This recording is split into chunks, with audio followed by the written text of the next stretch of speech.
Assalamualaikum warahmatullahi wabarakatuh. Berjumpa lagi dengan Ibu Erawati SPD, Guru Bahasa Indonesia SMA Negeri 1 Murah Mulia, Kabupaten Aceh Utara. Pada pertemuan sebelumnya, kita membahas tentang teks anekdot dengan kompetensi dasar menganalisis struktur dan kebahasaan teks anekdot. Pertemuan kali ini kita masih materi yang sama, yaitu teks anekdot dengan KD yang berbeda, yaitu kompetensi dasar yang harus dikuasai. 4.6 Menciptakan kembali teks anekdot dengan memerhatikan struktur dan kebahasaan. Tujuan pembelajaran: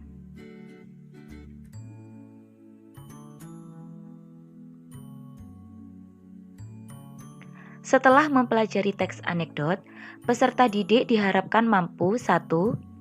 Menceritakan kembali anekdot dengan pola penyajian yang berbeda. Kedua, menyusun teks anekdot berdasarkan kejadian yang menyangkut orang banyak atau perilaku seorang tokoh publik. Ketiga, mempresentasikan teks anekdot dalam bentuk cerita secara lisan.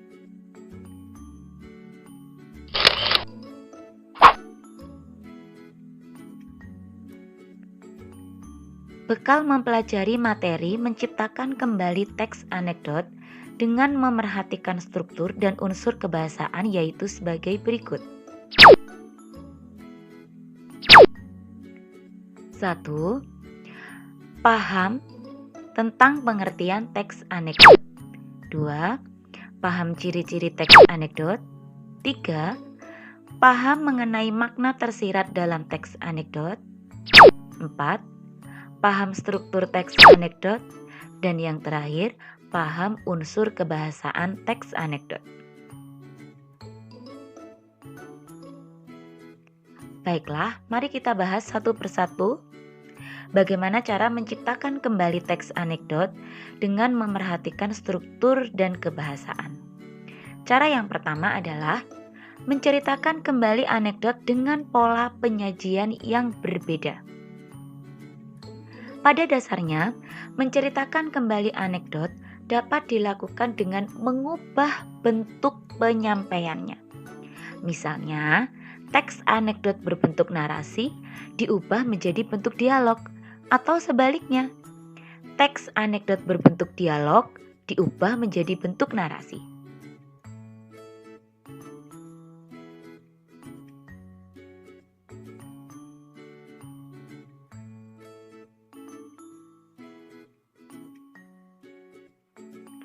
Adapun langkah-langkah menceritakan kembali anekdot dengan pola penyajian yang berbeda adalah sebagai berikut. 1. Membaca isi anekdot dengan seksama. Kedua, memahami jalan cerita. 3. Mencatat unsur-unsur pokok anekdot. Keempat, menceritakan kembali dengan pola yang berbeda, bentuk narasi menjadi dialog, atau sebaliknya, bentuk dialog menjadi narasi, dengan tetap memerhatikan struktur dan unsur kebahasaan. Nah, saya akan membahas apa itu dialog. Dialog adalah suatu interaksi atau percakapan yang terdiri dari dua orang atau lebih untuk membahas suatu topik. Dialog disebut juga percakapan. Nah, dialog memiliki ciri-ciri yaitu sebagai berikut. 1. Dialog merupakan percakapan yang dilakukan oleh dua orang atau lebih dalam teks. 2. Menggunakan kalimat langsung. Nah, apa itu kalimat langsung? Kalimat langsung adalah kalimat yang diucapkan secara langsung kepada orang yang dituju.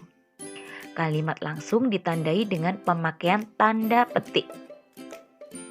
kalimat langsung dalam teks dialog berbeda dengan teks narasi. Nah, itu adalah kalimat langsung. Kalimat langsung dalam teks dialog ditulis setelah nama orang yang mengucapkan dengan dipisahkan dengan tanda titik dua. Contohnya sebagai berikut. Bu Samin, nah ini ada titik duanya, kemudian tanda petik dua di atas, baru kalimat. Saya rasa sebaiknya anak-anak kita seberangkan dulu. Kemudian Bapak jemput lagi barang-barang ini. Nah, jadi Bu Samin ini berkata. Nah, tanda berkata ditandai dengan titik dua. Itu apabila di dalam sebuah dialog. Bagaimana dengan bentuk narasi? Nah, sedangkan kalimat langsung dalam teks narasi biasanya disertai dengan pengiring. Bagian pengiring dan bagian petikan langsung dipisahkan dengan tanda baca koma. Kalau dalam dialog dipisahkan dengan tanda titik dua. Tetapi dalam teks narasi dipisahkan dengan tanda koma. Perhatikan contohnya. Teks di atas ini diubah apabila dalam bentuk narasi, maka titik duanya ini hilang berganti menjadi koma.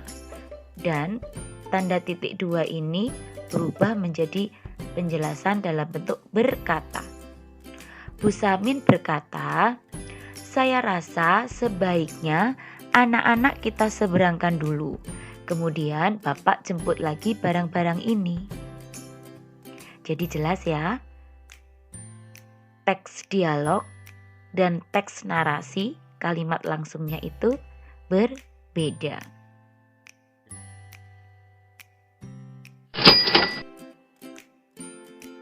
Ciri-ciri dialog. Tadi yang pertama dan kedua sudah saya jelaskan, kita berlanjut pada yang ketiga. Bahasa yang digunakan dalam dialog itu singkat, padat, dan jelas. Dialog biasanya menggunakan tanda baca titik dua, seperti yang sudah saya jelaskan tadi di depan. Yang kelima, mempunyai topik pembicaraan. Nah, itu tadi ciri-ciri dialog. Selanjutnya saya akan menjelaskan contohnya. Contoh teks anekdot berikut berbentuk narasi. Nah, teks anekdot berbentuk narasi ini nantinya akan kita ubah dalam bentuk dialog. Perhatikan contohnya sebagai berikut. Judul teks anekdot KUHP. Seorang dosen Fakultas Hukum suatu universitas sedang memberikan kuliah hukum pidana. Suasana kelas biasa-biasa saja. Saat sesi tanya jawab tiba, Ali bertanya kepada Pak dosen, "Apa kepanjangan KUHP, Pak?" Ali bertanya kepada Pak dosen. Nah, ini jelas bentuknya adalah narasi. "Apa kepanjangan KUHP, Pak?" Pak dosen tidak menjawab sendiri, melainkan melemparkannya kepada Ahmad. "Saudara Ahmad, coba dijawab pertanyaan saudara Ali tadi." Nah, ini adalah pengiringnya. Pinta Pak dosen. Kalau dalam bentuk dialog, maka dosen titik dua, saudara Ahmad, coba dijawab pertanyaan saudara Ali tadi. Karena teks anekdot ini berbentuk narasi, maka ada kalimat pengiring yang menggantikan tanda titik dua dalam teks dialog. Saya lanjutkan. Dengan tegas Ahmad menjawab, "Kasih uang habis perkara, Pak."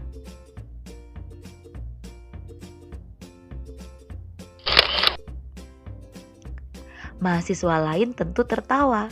Sedangkan Pak dosen hanya menggeleng-gelengkan kepala seraya menambahkan pertanyaan kepada Ahmad. Saudara Ahmad, dari mana saudara tahu jawaban itu? Dasar Ahmad, pertanyaan Pak dosen dijawabnya dengan tegas.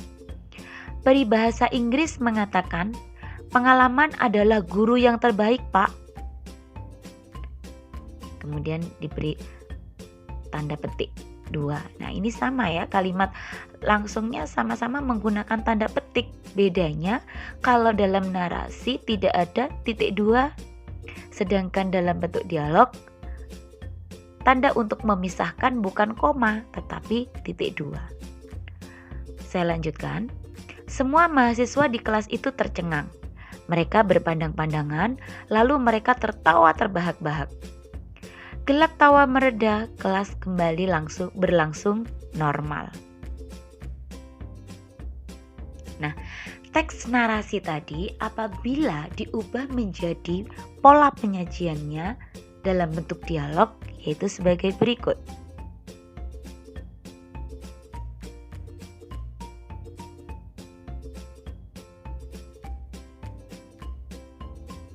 Nah, ini abstraksinya tetap, orientasinya juga tetap. Nah, baru di bagian isi yang berubah. Seorang dosen Fakultas Hukum suatu universitas sedang memberi kuliah hukum pidana. Suasana kelas biasa-biasa saja. Ini ditulis seperti biasa, tanpa ada perubahan. Saat sesi tanya jawab tiba, Ali bertanya kepada Pak dosen. Nah, ini baru di bagian isi ini ya, itu diubah dalam bentuk dialog. Ali titik 2, kemudian diawali dengan tanda petik, kemudian isi dari kalimat langsung itu. Apa kepanjangan KUHP, Pak?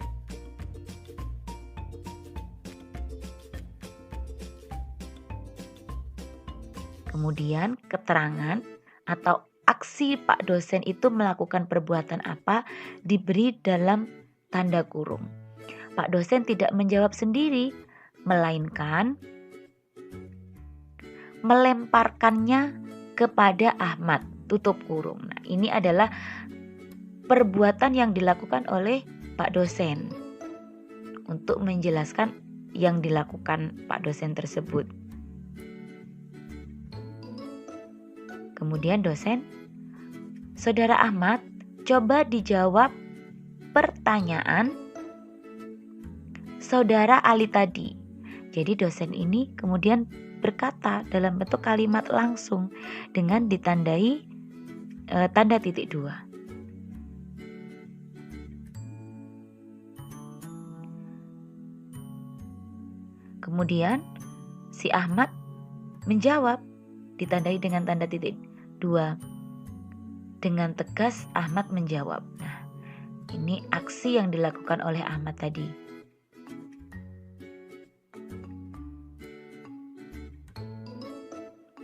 Kasih uang habis perkara, Pak. Begitu Ahmad menjawab apa yang diperintahkan oleh Pak dosen tadi.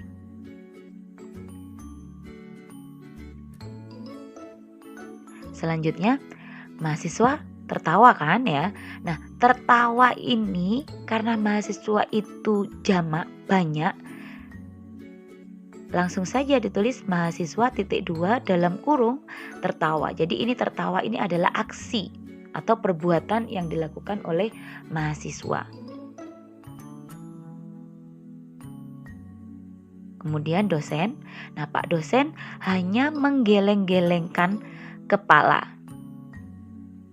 Lagi-lagi yang dalam tanda kurung ini adalah suatu bentuk perbuatan, sedangkan yang dalam tanda petik ini adalah ujaran. Saudara Ahmad, dari mana saudara tahu jawaban itu? Tanda tanya, kemudian diberi tanda petik 2 di atas. Kemudian Ahmad menjawab, ditandai dengan tanda titik 2. Kemudian tanda petik 2 di atas. Peribahasa Inggris mengatakan, pengalaman adalah guru yang terbaik, Pak. Kemudian diakhiri dengan tanda petik. Lagi-lagi tanda petik. Nah, kemudian ini adalah reaksi dari bagian struktur teks anekdot itu ditulis seperti biasa tanpa ada tanda titik 2 seperti ini.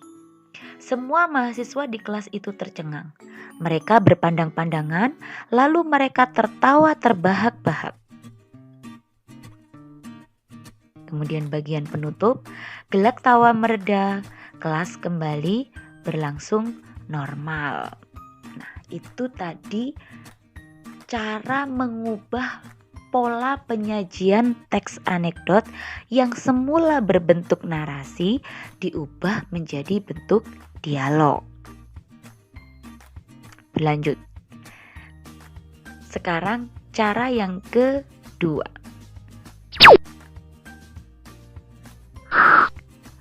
Cara yang kedua adalah menyusun teks anekdot berdasarkan kejadian yang menyangkut orang banyak atau perilaku seorang tokoh publik. Jadi kita menciptakan sebuah teks anekdot tentang perilaku seorang tokoh publik atau yang menyangkut orang banyak.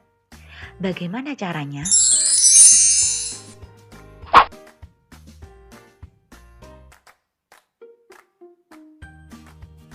Yang pertama, tentukan topiknya terlebih dahulu. Topik ini bisa bermacam-macam, bisa tentang politik, pendidikan, sosial, budaya, dan lain sebagainya. Kemudian yang kedua, mencari bahan referensi. Bisa dengan membaca di sebuah koran, membaca di berita di sebuah internet. Intinya bahan-bahan tersebut harus berkaitan dengan topik teks anekdot yang akan kita buat.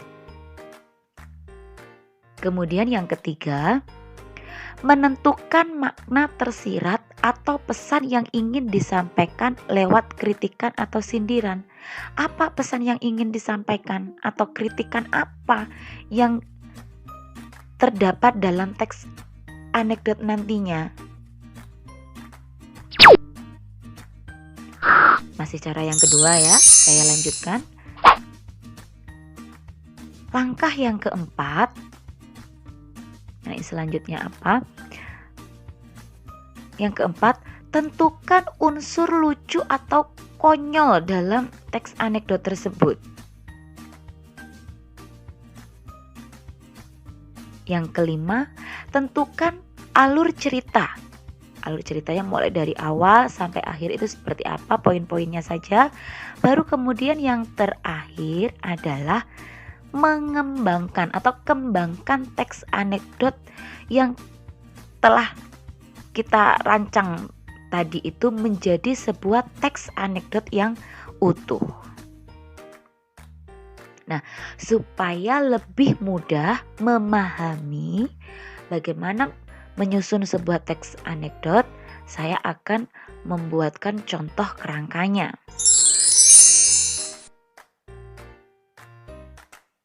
Baiklah, perhatikan contoh berikut. 1. Tentukan tema. Saya mengambil tema politik. Yang kedua, bahan referensi. Bahan referensi saya cari humor politik di internet. Ingat, humor itu berbeda dengan anekdot.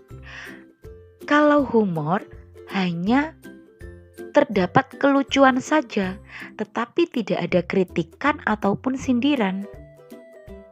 Oleh karena itu tugas kita mengubah humor tadi, humor kelucuan-kelucuan itu dengan memasukkan sebuah kritikan atau sindiran sehingga bisa menjadi sebuah teks anekdot.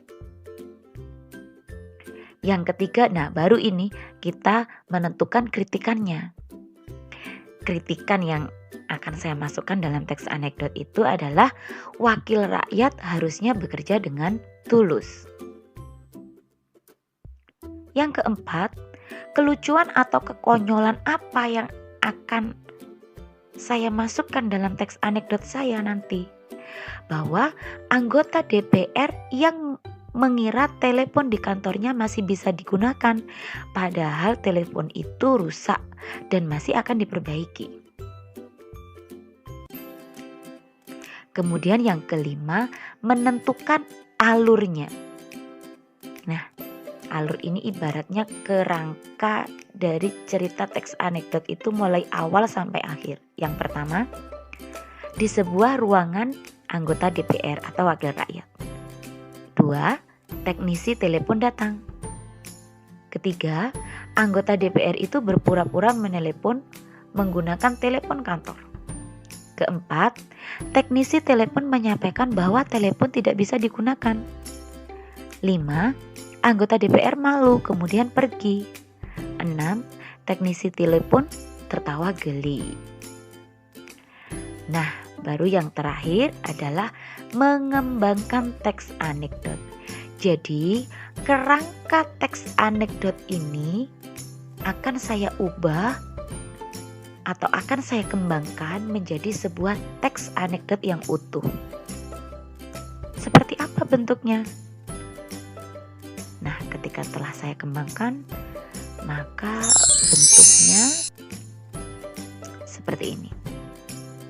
Suatu hari, di salah satu ruangan di gedung DPR MPR, terlihat salah seorang wakil rakyat. Dia sedang menunggu wartawan sebuah stasiun televisi yang akan mewawancarainya. Tiba-tiba terdengar suara pintu kantor diketuk. Setelah dibuka, berdiri di hadapan wakil rakyat 2 orang dengan kompor besar dan segulungan kabel. Wah, ini pasti kru wartawan TV yang mau mewawancari aku, pikir wakil rakyat itu dalam hati. Agar terlihat berwibawa dan membela rakyat, dia berniat pura-pura menelepon ketua fraksi. Wakil rakyat itu pun berusaha mencari-cari telepon selulernya. Namun karena tidak ketemu, ia pun menggunakan telepon kantornya. Maaf, tunggu sebentar ya. Saat ini saya harus menghubungi ketua fraksi untuk melaporkan hasil-hasil pertemuan dengan masyarakat, ujar anggota DPR itu pada 2 orang di hadapannya.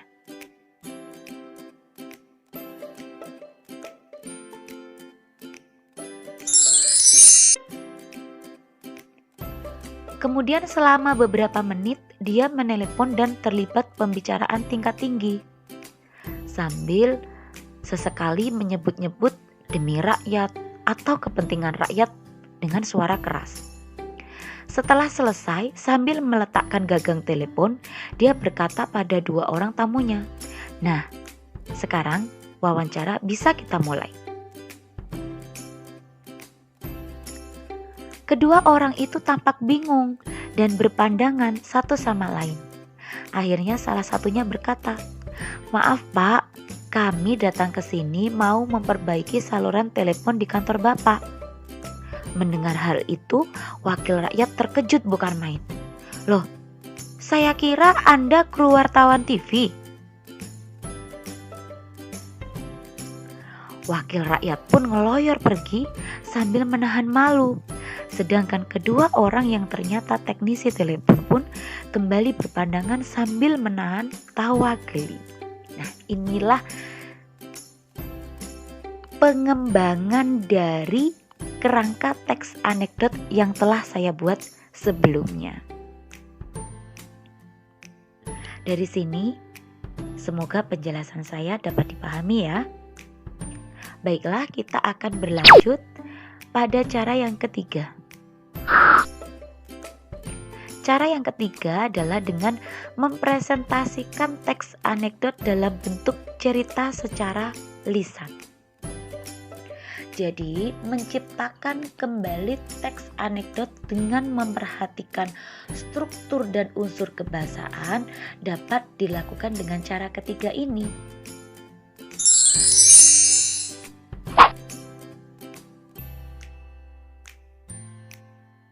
Bagaimana caranya? Cara yang pertama, pahami isi teks anekdot terlebih dahulu.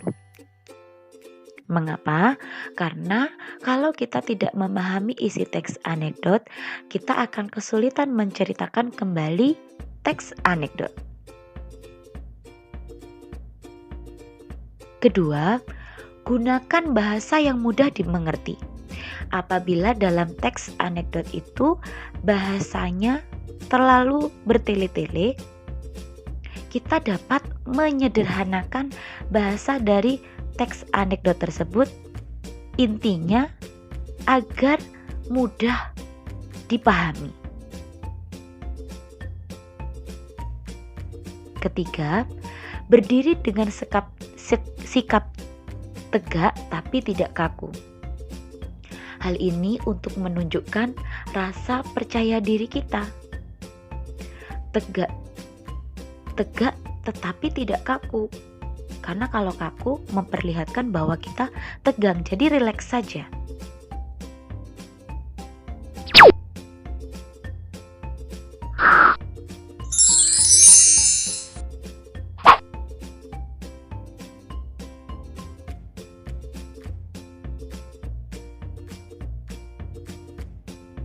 Yang keempat, pandangan lurus ke depan. Tidak mungkin kita akan memandang ke belakang atau ke samping. Tentu kita harus menghadap ke depan ya.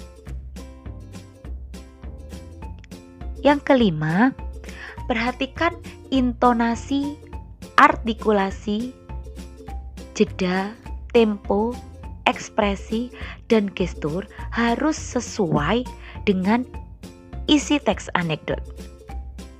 Jadi, intonasi, naik turunnya suara. Apabila kita bercerita anekdot, tentu jangan menggunakan intonasi yang monoton, tetapi harus ada yang naik, ada yang turun, atau ada bagian-bagian yang diberi penekanan. Kemudian artikulasi. Artikulasi ini adalah pengucapan, pelafalan dari mulai vokal A, I, U, E, O atau konsonannya ini harus jelas. Mengapa? Kalau tidak jelas, maka pendengar atau yang melihat kita bercerita anekdot akan kesulitan memahami. Kemudian jeda. Dalam bercerita teks anekdot itu tentu harus ada jedanya. Tidak mungkin kita akan bercerita terus. Apabila ada tanda titik, otomatis kita berhenti agak lama. Apabila ada koma, maka kita berhentinya sebentar, begitu. Kemudian tempo. Tempo ini berkaitan dengan cepat lambatnya dalam kita menyampaikan anekdot, cerita anekdot. Terkadang kita harus cepat, terkadang kita harus lambat, terkadang kita sedang-sedang saja. Kemudian hal-hal yang harus diperhatikan selanjutnya adalah ekspresi. Ekspresi wajah, karena kita dilihat oleh orang, maka ekspresi ini harus sesuai dengan isi anekdot. Apabila terkejut, maka ekspresinya pun juga harus terkejut. Kemudian gestur. Gestur pun juga harus sesuai dengan isi anekdot. Tangan kita bisa bergerak ke kanan, ke kiri, ya. Nah, itu berkaitan dengan gestur. Kemudian yang terakhir, sebelum menyampaikan anekdot, alangkah lebih baiknya kita berlatih dulu di depan cermin agar kita bisa tahu bagaimana ekspresi kita, gestur kita. Nah, itu kita dapat memperbaiki sebelum tampil menceritakan sebuah anekdot.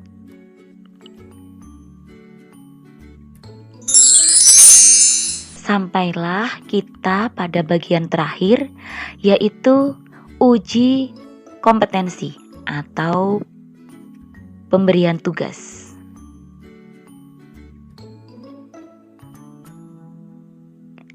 Tugas yang pertama, Ceritakan kembali anekdot berikut dengan pola penyajian yang berbeda. Dari bentuk narasi diubah menjadi bentuk dialog. Judul teks anekdot yaitu dosen yang juga menjadi pejabat.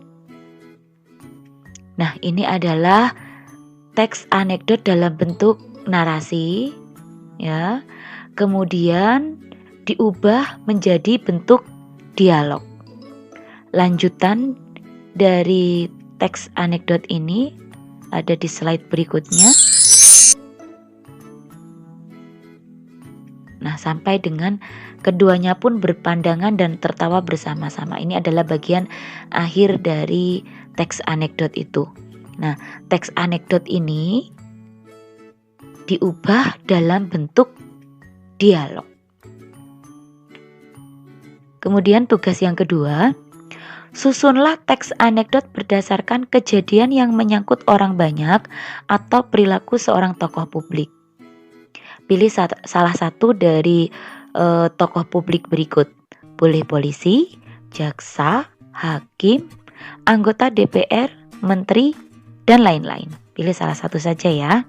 Kemudian buat kerangkanya terlebih dahulu seperti yang sudah saya jelaskan sebelumnya, baru kemudian dikembangkan menjadi teks anekdot sehingga tercipta teks anekdot secara utuh. Kemudian tugas yang ketiga, ceritakan kembali teks anekdot berjudul dosen yang juga menjadi pejabat pada soal di atas, soal nomor 1 ya, bukan soal nomor 2, secara lisan. Kemudian rekam dalam bentuk video, kemudian kirimkan.